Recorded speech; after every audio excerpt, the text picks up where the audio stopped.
Assalamualaikum warahmatullahi wabarakatuh dan selamat sore saudara pendengar Radio Republik Indonesia Mamuju. Senang sekali untuk kesempatan kali ini kembali bersama Anda di program acara Keluarga Sakinah untuk edisi hari Kamis 2 Februari 2023. Untuk kali ini kita masih akan berbincang tentang bagaimana pesan Rasulullah ya, petunjuk Nabi Rasulullah Muhammad SAW, bagaimana manusia memilih pasangan terbaik. Kali ini di bagian ketiga dan kita kembali bersama dengan Al-Ustadz Dr. Furqan Mawardi untuk berbincang bersama kita sore hari ini.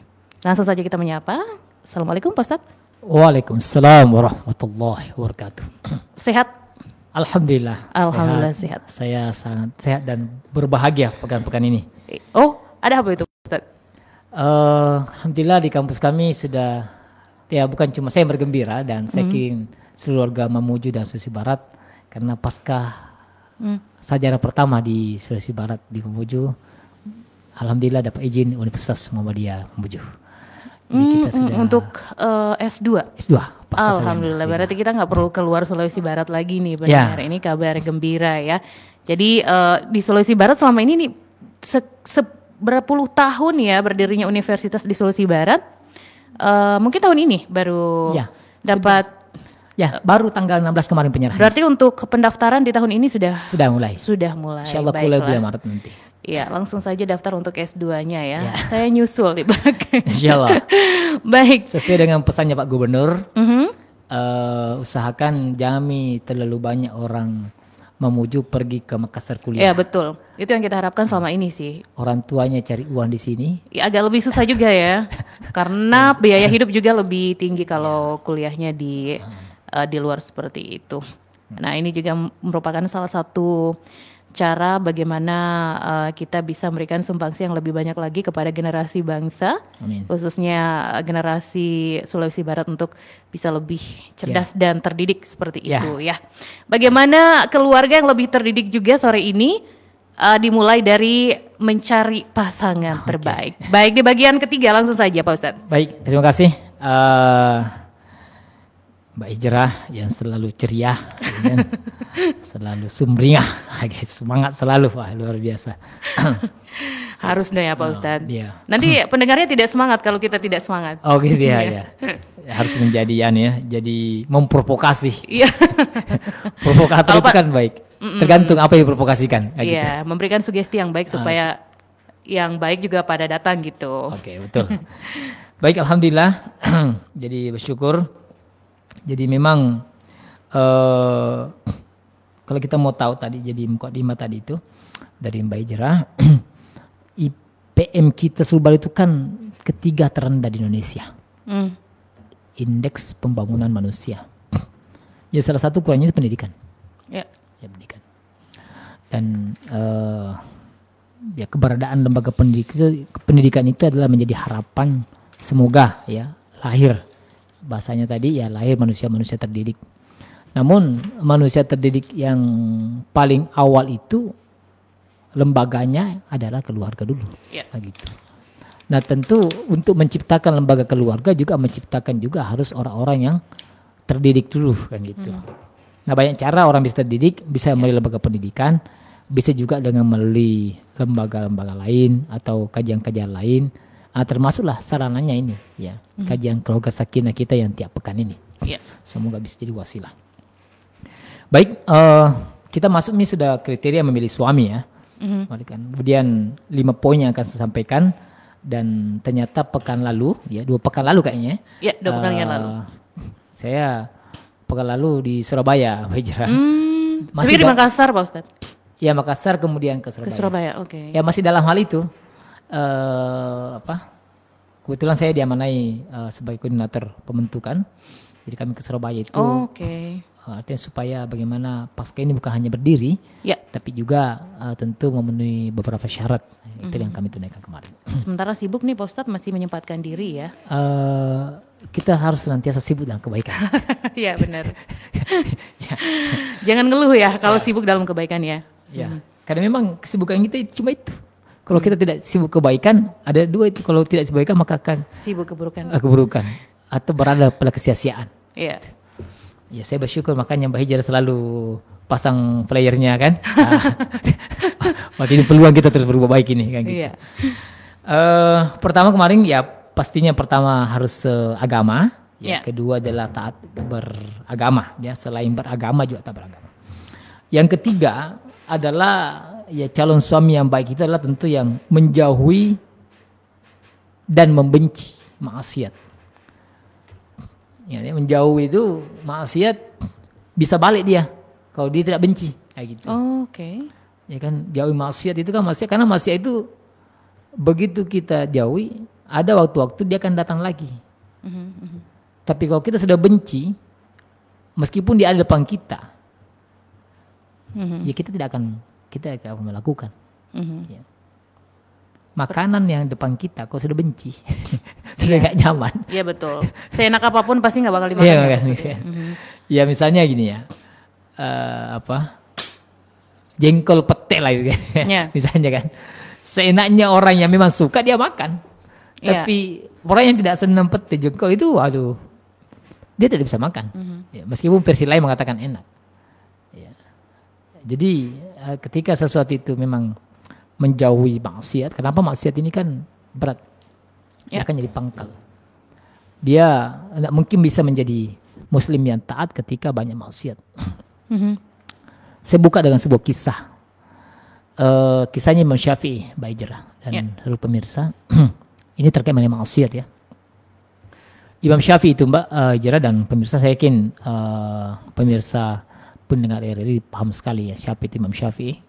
Salah satu imam mazhab yang pengaruhnya luar biasa banyaknya, dan di Indonesia kita kebanyakan mazhabnya mazhab Syafi'i. Ibadahnya.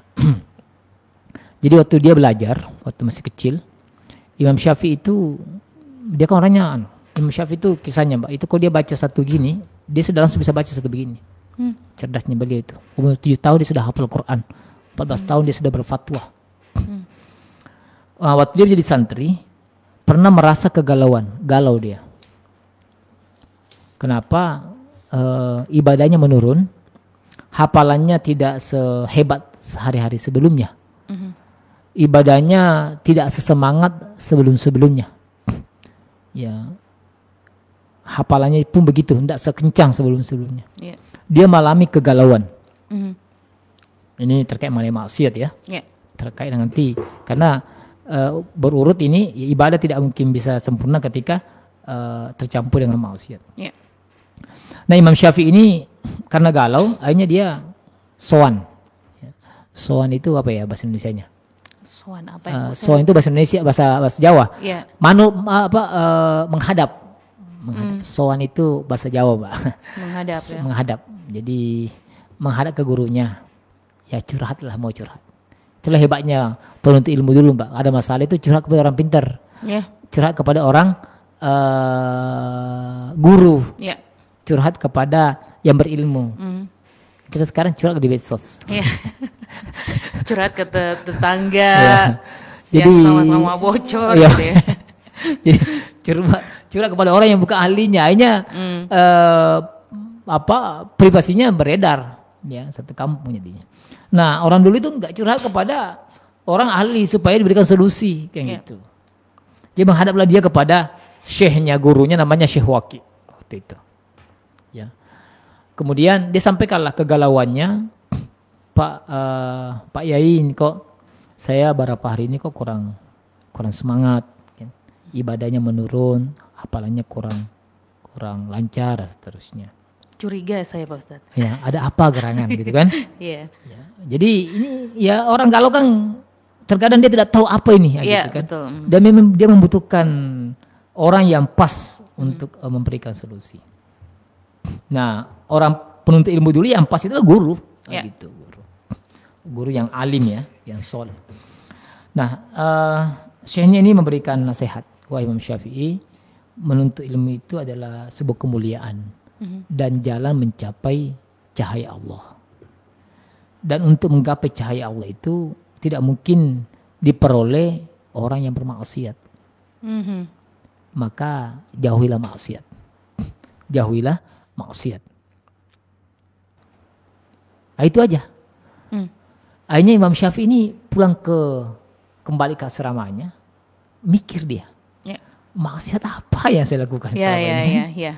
Seorang Syafi'i, seorang thalib yang soleh gitu kan, maksiat apa yang saya lakukan ini? Betul. Mikirlah dia kan. Ternyata baru teringat, dia mikir begitu ya. Teringat dia sempat dikisahkan di situ dia di jalan ya dekat pasar pada depan pasar itu berjumpa dengan lawan jenis perempuan gitu. Ada yang mengatakan di situ angin ini perempuannya pakai rok, anginnya kena gitu kan, akhirnya terangkat itu ya. Ada yang kisahnya mengatakan cuma sampai sampai betis, ada yang di atasnya lagi. Dan Imam Syafi'i tidak sengaja lihat itu. Padahal gitu. tidak sengaja ya Ustaz ya.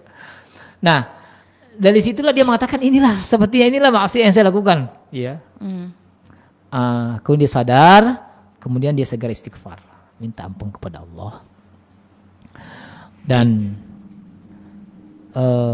kisahnya ini sangat mengesankan karena Imam Syafi'i adalah seorang pintar, ahli, dan dia penyair.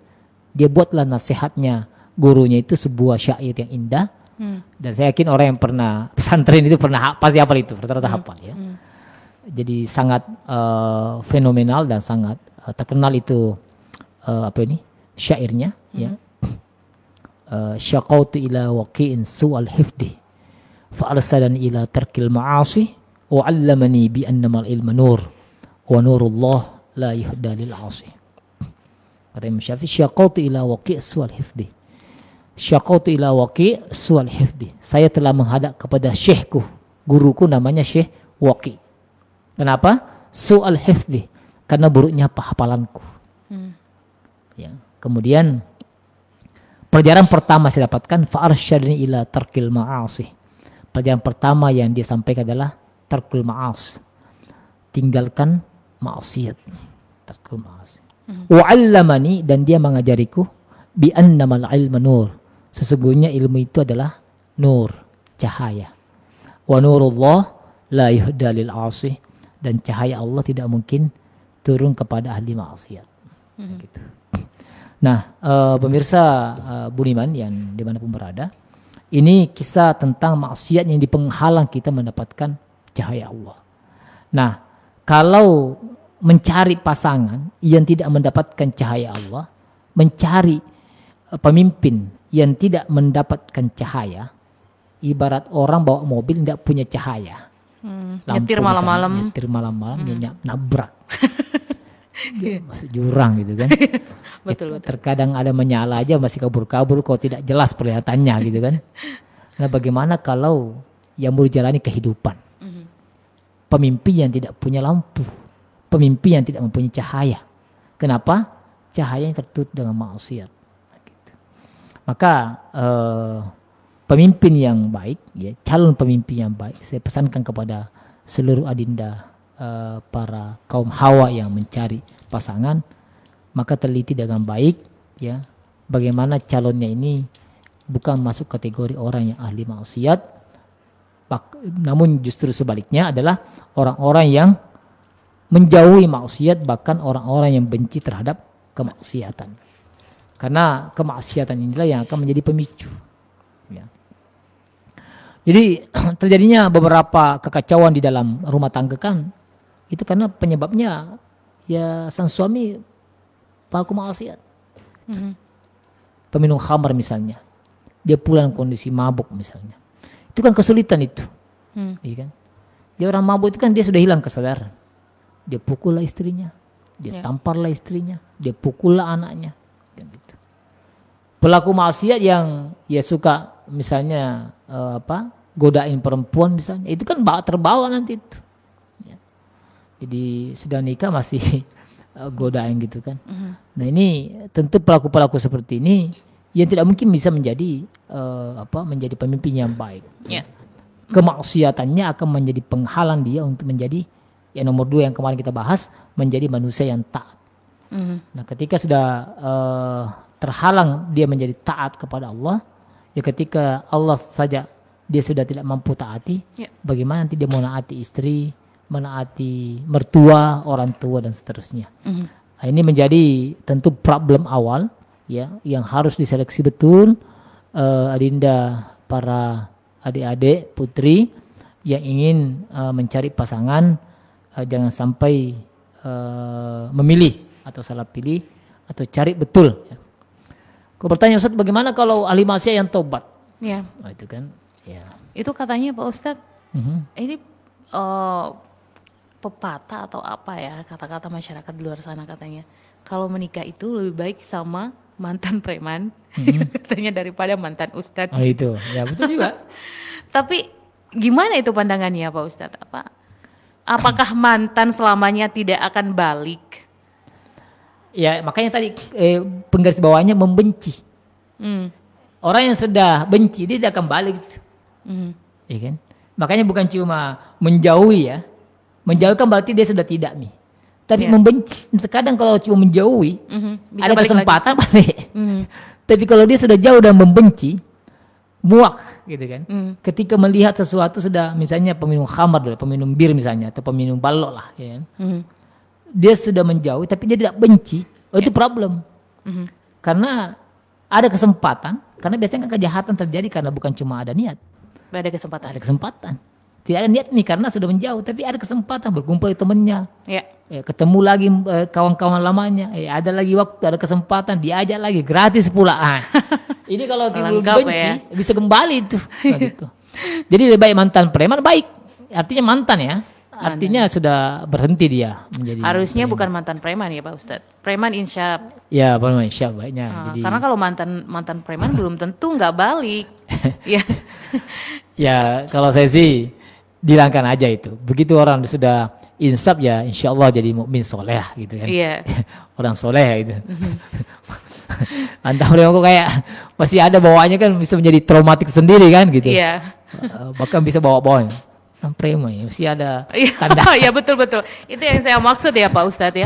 Masih ada cap. Kayak labelnya masih terbawa gitu ya. Meskipun masih mantan tapi kan ada capnya gitu. Jadi lebih baik preman insyaf mungkin. Ya preman insyaf atau ya itu kan juga punya masa sebenarnya. Sama dengan kita penamaan mu'allaf. Mu'allaf itu kan sebenarnya seseorang yang pindah agama yang dalam konteks masih dalam waktu tertentu. Pada saat dia masa-masa belajarnya awal-awal perpindahan. Makanya mu'allaf qulubuhum yang diberi zakat itu kan orang yang mu'allaf yang masih penguatan hati. Tapi sudah bertahun-tahun sudah bukan mu'allaf, muslim. Nah ini kan penamaan kita yang kurang tepat. Ketika mu'allaf hanya lemah terus ya, agamanya masih kurang, masih perlu dibantu terus, enggak. Jadi mu'allaf itu ya ketika dia baru-baru aja gitu kan. Sama misalnya ya mantan preman preman insyaf ya. Ada masa-masanya. Ya itu aja awal-awalnya sebagai penanda. Setelah itu ya soleh lah gitu kan. Jadi mukmin yang soleh. Baik, Pak Ustadz, kita mengundang pendengar untuk bergabung. Silakan pendengar, saat ini kami live juga di Facebook. Silakan berkomentar di kolom komentar di Facebook RRI, di alamat Facebook RRI Spasi Mamuju. Dan Anda juga boleh langsung bergabung ya di layanan WhatsApp, SMS, juga line telepon 0426 2322 443, 0426 2327 ya 0426 2329 709. Untuk layanan GSM 0822 96 090996. Kita masih berbicara tentang petunjuk Nabi bagi kita untuk memilih pasangan yang terbaik. Ini di bagian ketiga, khususnya ini diperuntukkan untuk kaum wanita ya, dalam hal memilih calon suami seperti itu. Nah ini di poin ketiga karena di minggu sebelumnya, 2 minggu sebelumnya yang dibahas poinnya ada 2, yaitu beragama dan taat beragama. Yang saat ini adalah menjauhi dan membenci maksiat. Nah, pendengar, untuk Anda yang mau menyampaikan pertanyaan silakan langsung saja bergabung sekali lagi di 0426 2329 709 dan 0426 2322 443, 0822 96 090996.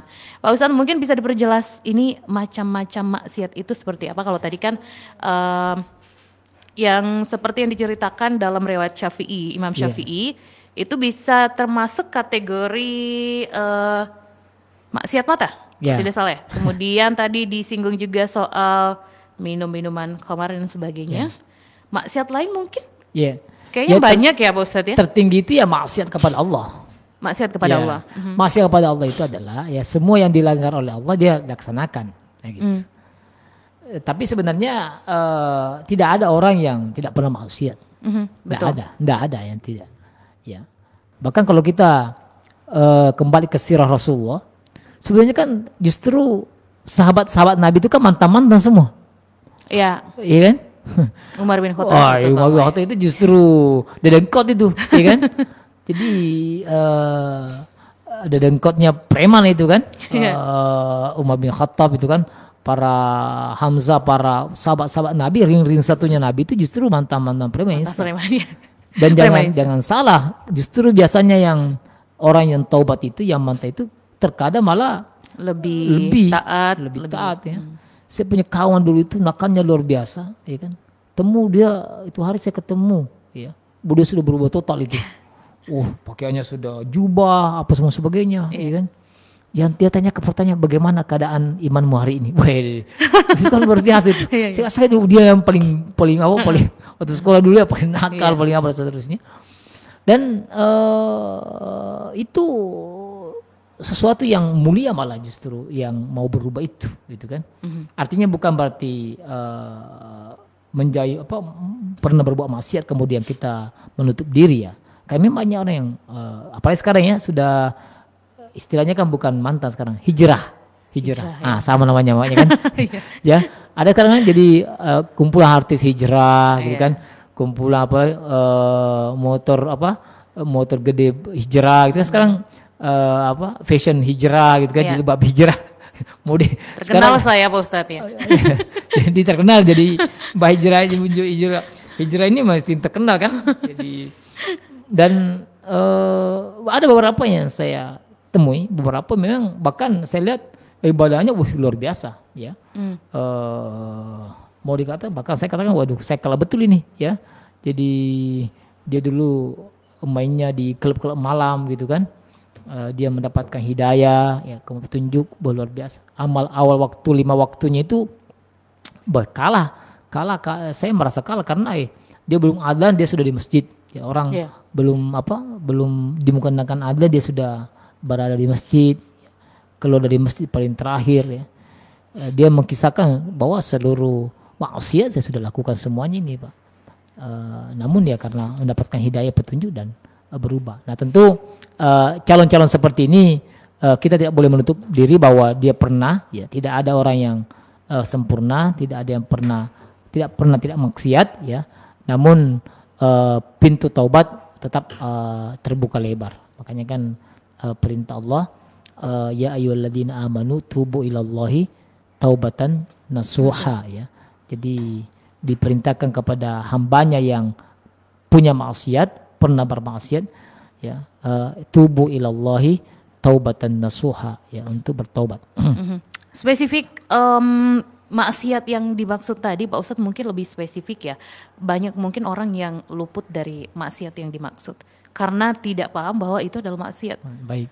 Sebenarnya kan sudah jelas maksiatnya yang dimaksud yang paling besar itu adalah maksiat terhadap Allah, yaitu melakukan apa yang tidak disukai Allah.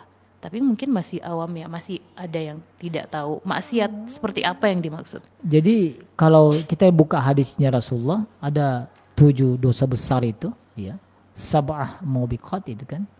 Ya pertama ya asyirku billah itu kan, yang mensyirikkan Allah itu kan.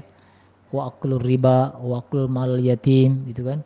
Jadi syirik kepada Allah, kemudian sihir, kemudian makan riba, kemudian makan anak yatim, menuduh perempuan baik-baik berzina dan seterusnya. Nah ini semua. Nah tapi kalau kita mau secara umum, apa itu maksiat? Ya tentu segala sesuatu yang dibenci oleh Allah dia lakukan. Inilah yang tentu menjadi definisi secara umum maksiat seperti inilah. Baik, jadi kalau mau tempat waktu ya azan berkumandang dia tidak melakukan sholat, dia maksiat terhadap waktu. Allah berikan sehat baik, dia tidak melaksanakan kebaikannya, dia maksiat kepada kesehatan yang Allah berikan. Nah gitu. Baik, kita tahan dulu Pak Ustadz, ada yang mencoba bergabung. Ya, penelpon pertama silahkan di 082296 090996 dan 0426 23 22443. Nampaknya terkendala jaringan ini. Bisa coba kembali ya. 0822 96 090996. Kita masih berbincang di sore hari ini bersama Al Ustadz Furqon Mawardi, masih membahas soal bagaimana petunjuk Nabi bagi manusia untuk memilih pasangan yang terbaik. Kali ini di bagian ketiga. Kita menyapa pengguna 770. Untuk yang mau bergabung silakan di line telepon juga boleh 0426 23 22443 dan 0426 29. Iya, sudah lupa ya nomornya, terlalu banyak kayaknya ya. 0426 23 29 709. Ya, baik, bisa dicoba kembali, silakan. Sambil menunggu. Ya, bisa dilanjutkan Pak Ustadz. Jadi tadi dan ini itu maksiat ya. Dan gabungan seluruh maksiat ada apa namanya israf. Jika dia melakukan semua itu perbuatan-perbuatan jahat ke semua, minum, maksiat, zina, ada namanya sendiri. Namanya israf. Israf. Nah, begitu sayangnya Allah kepada hambanya, orang yang berbuat israf pun masih dipanggil dengan kalimat yang indah. Qul ya ibadiyalladzina asrafu. Wahai Muhammad, ya, qul ya ibadi, katakan kepada hambaku. Masih dia panggil hamba ini. Qul ya ibadiyalladzina asrafu. Wahai Muhammad, sampaikan kepada hambaku yang berbuat israf. Siapa itu israf? Ya tadi, maksiatnya bukan cuma satu. Ya. Maksiatnya banyak. Baik. Kita menyapa pendengar. Halo. Waalaikumsalam warahmatullahi wabarakatuh. Selamat sore, dengan siapa Pak? Selamat sore dengan... Ya, dengan siapa? Bapak Zainuddin. Zainuddin di mana Pak Zainuddin? Di Kaluku Barat. Sampoang. Baik, silakan pertanyaannya Pak Zainuddin. Pak Ustaz tadi makanya dengan... Ya. Ya, silakan dilanjutkan. Saya pernah waktu mungkin saya pernah. Halo? Iya, dilanjutkan silakan. Bagaimana Pak Zainuddin? Baik. Halo Pak Zainuddin. Nampaknya terkendala sinyal ya. Antusias sekali dari Sampoang. Mungkin bisa diulang Pak Zainuddin. Silakan di 082296 090996. Ya, kemudian juga boleh di 0426 2329 709. Pak Ustadz mungkin di bagian lainnya masih ada ya setelah menjauh. Untuk berlangganan NSPI? Menjauhi dan membenci maksiat. Ya, saya lanjut tadi nih, biar tidak terpotong tadi maksiat yang banyak gitu.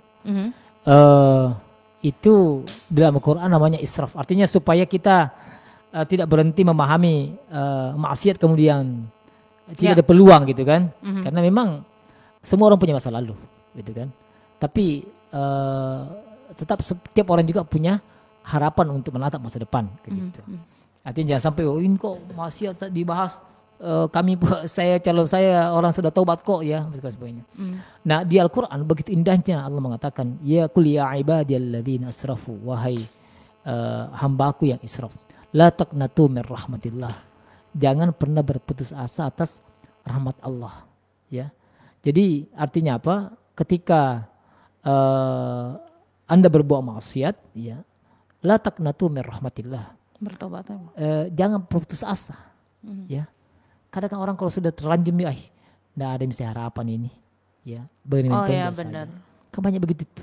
Banyak yang putus asa. Saya tidak akan diampuni ya, karena terlalu banyak dosa yang saya lakukan. Betul. Seperti itu. Sudah berkubang dalam maksiat. Dan dia sudah tidak punya lagi mood untuk berubah gitu. Ini kan problem. Nah, Allah menyambut itu dengan seruan yang sangat indah. Ibadiyalladzina asrafu, wahai ibadi, masih hambaku. Kalau hambaku kan berarti masih disayang kita. La taqnatu min rahmatillah. jangan pernah berputus asa atas rahmat Allah. Nah, gitu. Jadi innallaha ghafur, Allah itu maha penyayang dan maha pengampun. Nah, saya kira di poin kedua ini poin ketiga ini poin ketiga. Kita menjauhi pasangan yang pelaku maksiat, ya, yang gemar melakukan maksiatan. Jangan sampai kita menemukan jodoh seperti itu. Ya, naudzubillahi min dzalik. Namun kita tidak menutup diri bahwa ada orang-orang yang pernah berbuat maksiat namun berubah, dan ketika dia juga ingin berubah, Allah berikan harapan yang begitu besar dengan taubat yang seluas-luasnya ampunan. Gitu, jadi kita tidak menutup diri terhadap seseorang yang pernah bermaksiat dengan maksiat yang sangat hebat pun, ketika dia sudah menjadi mukmin yang baik, maka terimalah dengan baik juga ya. Artinya jangan melihat ke masa lalunya seperti itu Pak Ustadz ya. Betul. Semua orang punya masa lalu. Allah mengampuni semua. Jadi kan di ketika orang Lebaran itu kan ada selalu didengungkan oleh penceramah itu ya. Jadi ketika orang sudah kembali fitrih ya, suci kembali gitu kan, tanpa dosa-dosa. Ibarat itulah orang yang sudah bertobat, meninggalkan maksiatnya, Allah hapuskan seluruh masa lalunya, Allah hapuskan seluruh dosa-dosanya, Allah kembalikan dengan kehidupan yang baru yang seperti bayi yang baru lahir tanpa dosa. Baik. Itu yang ketiga, Mbak. Kemudian kita lanjut mungkin di poin keempat. Baik, calon suami, pemimpin yang terbaik kita pilih sesuai tuntunan Nabi, selain tadi jauh dari maksiat dan membenci maksiat, ya tentu juga adalah yang keempat, dia orangnya taat kepada orang tua. Baik pemirsa yang budiman, para pendengar radio RRI dimanapun berada, radio RRI Mamuju, maksiat orang tua ini, orang sudah menikah itu bukan itu dua orang tuanya, 4 nih. Ya. Jadi kalau sudah menikah nanti itu Mbak Ijra, bukannya orang tua tak saja ya di rumah. Orang tuanya suami itu orang tua kita juga. Nah, jadi ini tentu menjadi sesuatu yang wajib kita lihat bagaimana perilaku calon ini terhadap kedua orang tuanya. Karena inilah jalan kita untuk menggapai ridha Allah, ya, ridha Allah dengan orang tua. Jadi banyak sekali dikisahkan di Al-Quran bertebaran ya, bagaimana perintah kita untuk taat kepada orang tua. Wa idza qada apa namanya ini? Di surah Al-Isra itu ya, wa qada rabbuka alla ta'budu illa iyyahu wa bil walidaini ihsana. Jadi perintah untuk taat kepada Allah itu tidak ada selanya, tidak ada jedahnya. Kata Al-Quran, wa qada rabbuka alla ta'budu illa iyyahu wa bil walidaini ihsana. Di situ wawunya langsung. Ya, jadi ketika orang sudah menyembah kepada Allah, maka tidak ada kegiatan yang terpenting setelahnya adalah wabil walidaini ihsana. Adalah perintah berikutnya harus berbuat baik kepada kedua orang tua. Ya. Jadi cerminan calon suami yang baik itu adalah kemampuan dia menghormati orang tua. Jadi ketika dia sudah mampu menghormati orang tua, insya Allah juga akan lebih mudah menghormati mertua. Ya. Karena faktanya ya, banyak sekarang menantu ya menjadikan mertuanya mortua. Tahu mertua ya? Iya. Ini problem kita ini, dan itu selalu ada di dalam dunia pernikahan itu. Pertengkaran antara mertua dan menantu itu sudah bagaikan episode sinetron yang tidak pernah habis ya. Ya selalu ada. Ya kenapa ya tadi ini? Karena kekeliruan memilih calon yang tidak taat kepada orang tua, tidak taat kepada mertua. Nah, sementara mau kita punya bahagia keluarga, mau kita mendapatkan redo kita keluarga kepada mendapatkan redo keluarga kita dari Allah, sarananya, wasilahnya itu adalah bagaimana orang tua redo kepada kita. Ridho Allah fi ridhul walidain wa sukhtullah fi sukhtil walidain, kan gitu. Jadi keredaan Allah, ya ridhonya Allah kepada kita, ridhonya Allah kepada keluarga kita, itu tergantung bagaimana ridhonya orang tua kita kepada kita. Ya. Dan murkanya Allah kepada kita murkanya kalau Allah kepada keluarga kita, itu tergantung bagaimana murkanya orang tua kepada kita. Gitu. Maka penting ini betul-betul menjalin bagaimana calon nanti ini bisa punya ketaatan kepada orang tua dan mertua. Karena memang ini ya, saya kemarin membaca rubrik keluarga. Bagus sekali, menarik judulnya. Judulnya Racun Mertua, gitu. Racun Mertua. Ya, sambil menunggu telepon ini, saya kisahkan. Yang menarik ini Mbak Hijrah dan pemirsa di rumah. Jadi judulnya Racun Mertua. Jadi ada ada seorang istri yang tinggal sama mertuanya, dan sejak dia menikah bertengkar terus. Apa saja, ya. Yang pokok yang tadinya sepele jadi besar, kecil jadi besar, dia apa saja, ya. Jadi si suami ini ya bingung juga ini antara istrinya bela ibunya gitu kan, orang tuanya ibunya. Akhirnya ini yang si menantu ini, si perempuan ini sudah nggak tahan gitu, sudah nggak tahan karena tiap ada masalah bertengkar aja terus. Yeah. Akhirnya datanglah, karena sudah jengkel sekali nih si perempuan ini, dia datangi toko obat, ya. Toko obat herbal. Dia minta racun. Ini yang diracuni siapa ini? Racun diri sendiri? Dia ingin meracuni mertuanya. Gitu. Aduh. Ini kisah dengar dulu ya, dengar sampai terakhir dulu, Mbak. Ya. Jadi dia ingin racun. Jadi minta kepada sang peracik obat ini, tolong kasih saya obat kira-kira yang bisa membuat saya punya mertua itu mati gitu. Kaget ini penjual ini kan. Nah, kenapa? Saya nggak tahan, tengkarnya terus, ya. Tidak selesai, ada sedikit saya salah, ada salah. Kau juga melawan, iya saya lawan terus, gimana? Tongkar terus. Kalau begitu tunggu sebentar. Jadi si penjual obat ini masuk ke rumah, masuk ke ruangan, dia mikir obat apa yang pas ini ya. Setelah mikir panjang, dia temukan jawabannya. Jadi keluarlah, begini Mbak, ini kalau saya kasih racun langsung dan langsung mati, itu orang curiga kalau dia mati kan, pasti tertuduh, nanti dicari apa penyebabnya. Maka yang terbaik adalah saya berikan obat racunnya itu sedikit-sedikit saja, ya kan? Jadi tidak langsung, ya kan? Jadi matinya pelan-pelan, artinya racunnya itu bekerja tapi nggak langsung, ya, pelan lah, ya. Ya, itu kan resepnya. Tapi caranya adalah supaya racun ini bisa bekerja dengan baik, Mbaknya harus memasakkan masakan yang enak, karena nanti racunnya disimpan di makanan. Makanannya harus yang enak. Yang kedua, supaya makin lancar juga ini racunnya ini, maka selama itu pula Mbaknya harus tahan amarah, gak boleh emosi. Jadi kelihatan ada lingkungan gak pernah bertengkar. Jadi nanti kalau bekerja racunnya tiba-tiba meninggal lah, selama ini kan baik-baik aja gitu kan. Nah, jadi matinya nanti nggak ada yang dicurigai. Jadi kalau Anda bertengkar terus diam, pas dia mati pasti dicurigai, wah ini penyebabnya. Karena sering bertengkar gitu ya. Hanya diminta resepnya pertama, masakan yang paling enak, yang enak-enak yang disukai mertua. Kedua, jaga emosi, jangan marah. Kalau dia marah jangan diadeni ya gitu. Apa yang terjadi Mbak Hijrah dan para pemirsa? Jadi si Mbak ini semangat sekali dia pulang gitu kan. Wah, besoknya mulailah dia tersenyum depan mertua gitu kan, ramah, masakan yang paling enak. Setelah itu dia kasih bumbu itu, ya sedikit-sedikit nggak banyak gitu kan. Nah, singkat cerita, ternyata situasi rumahnya berubah.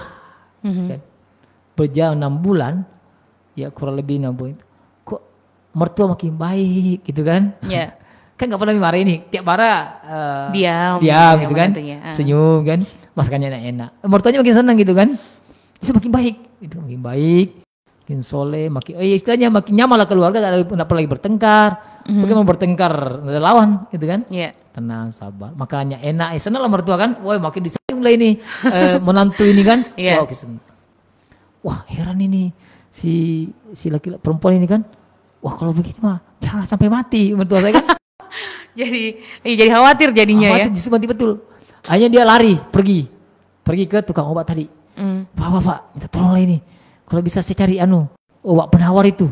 Ya jangan sampai mertua saya mati. Karena sudah ternyata ini berubah baik terus gitu kan. Iya. Cari obat penawar jangan sampai dia mati, kasihan. Waduh, mertua saya sudah baik, enggak marah-marah lagi dan seterusnya. Nah, si penjual obat ini tersenyum. Adinda, sebenarnya yang saya berikan itu sebenarnya bukan racun. Jangan-jangan vitsin ya. Saya cuma kasih ya obat biasa aja, obat ya penyehat badan lah, obat herbal, ya cuma vitamin biasa.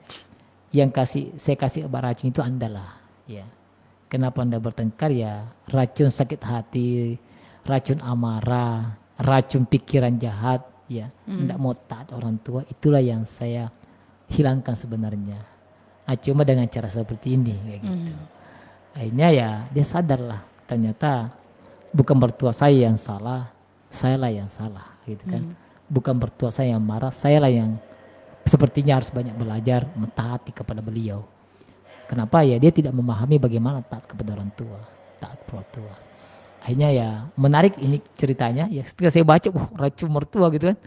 Nyata endingnya kan menarik. Oh ya, bukan racunnya yang bekerja, kitanya lah, anaknya inilah yang perlu menghilangkan racun. Kan racunnya sudah ada dalam dirinya. Ini racunnya selalu bekerja, yang ada pertengkaran terus. Jadi racun ini yang perlu kita matikan itu. Racun nafsu ya biasanya? Ya, racun amarah, racun emosi, ya. Kan tidak boleh kita membantah. Di Al-Quran itu kan jangankan membantah, melawan. Wala takullahuma uff itu Mbak Hijrah, Jadi bilang saya sama orang tua itu sudah dosa itu. Apalagi kalau sampai melawan, mukul, apalagi sampai mempidana. Ya. Kasus terbaru kan ini anak mempidana orang tuanya, ya. Memperkarakan ibunya gara-gara warisan, gara-gara apa seterusnya. Ini naudzubillah ini enggak tahu neraka tingkat apalah itu yang mendapatkan seperti itu. Baik, ini tadi Pak Ustadz masih terkait dengan calon suami yang taat kepada orang tua. Yang mungkin dipertanyakan adalah taat yang seperti apa dimaksud? Karena mungkin ada orang tua yang memberikan perintah kepada anaknya yang taatnya mungkin tidak seperti yang kita bayangkan gitu. Iya. Jadi tentu taat di sini adalah ketika memang orang tua masih mengajarkan kebaikan. Gitu kan. Jadi kalau misalnya Pak, ini kan masih sebelum nikah ya, orang tua yang berikan saya jodoh, ya kan? Tapi dipaksa karena ada begini-begini. Ada pernah saya ditanya begitu sama mahasiswa. Bagaimana kalau orang tua kita dipaksa kita menikah yang tidak sesuai dengan keinginan kita, bahkan calonnya tidak bagus? Jawaban saya sederhana. Saya belum pernah lihat di dunia nyata. Yang ada itu cuma dunia sinetron aja. Iya. Artinya begini, itu sulit saya menemukan dunia nyata. Ada orang tua mencarikan menantu, mencarikan suami atau istri anaknya yang buruk. Saya belum pernah menemukan. Ya kalaupun ada ya sekian % lah. Rata-rata orang tua itu pasti menginginkan anaknya mendapatkan suami atau istri yang baik tentunya. Iya. Begitu. Nah, kalau kita mau buka sejarah itu kan sebenarnya kan memang dijodohkan itu sesuatu yang bukan sesuatu yang buruk gitu kan. Iya. Karena tapi lihat dulu dong. Begini Mas Wajira ya. Memang terkadang saya terbantai itu. Artinya begini. Dan terkadang orang tua itu kan memang dia punya masa lalu yang lebih dari kita. Dia mengalami pahit kehidupan. Ya.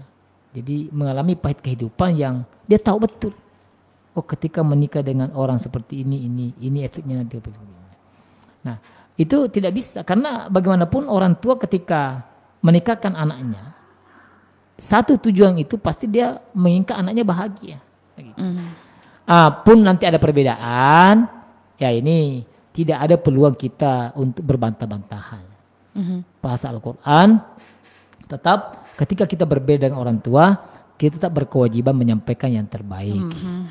Jadi komunikasi dengan qaulan karima, qaulan sadida, qaulan ma'rufa, dengan bahasa yang baik, dengan tutur kata yang baik. Baik Pak Ustadz. Ini nampaknya pembahasan kita akan berlanjut ya di Kamis depan. Karena udah selesai sampai di sini ya. Jamnya kayaknya salah nih Bos. Baik, untuk di akhir ada penyampaian, ada kesimpulan yang disampaikan. Baik, para pemirsa RRI dimanapun berada, dua hal yang kita bahas sore hari ini tentang maksiat dan ketaatan orang tua. Ini harga, kalau ada orang mengatakan LKI harga mati, ya kan? Ya, calon seperti ini harga mati, harus taat kepada orang tua dan ahli maksiat. Cukup jangan kita memperpanjang fenomena perkelahian, ya, fenomena perceraian, fenomena pemukulan, kekerasan rumah tangga, karena kita sudah gagal di dalam awal memilih pasangan. Nah, jawabannya kita harus terus memilih dengan baik mana yang terbaik menjadi pasangan kita. Salah satunya belajar, dan mimbar keluarga Sakinah ini adalah sarana untuk mencari jodoh yang terbaik itu. Baik. Segera demikian. Assalamualaikum warahmatullahi wabarakatuh. Waalaikumsalam warahmatullahi wabarakatuh. Terima kasih kepada Al Ustadz Dr. Furkan Mawardi yang telah bersama kita di Keluarga Sakinah sore hari ini. Sayang sekali karena nampaknya jaringan terkendala ya, sehingga pendengar tidak dapat bergabung. Pendengar, selanjutnya kita bergabung dengan Pro 1 Makassar untuk mendengarkan Gema Saripati Maju. Assalamualaikum warahmatullahi wabarakatuh.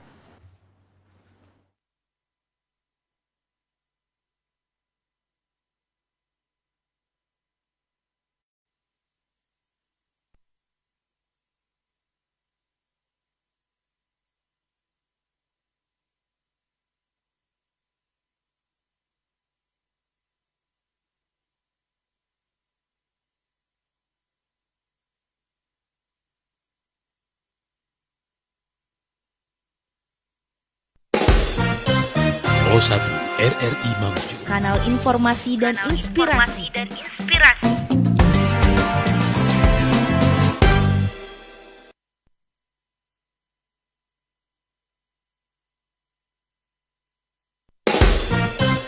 Pro 1 RRI Mamuju, Kanal informasi dan inspirasi.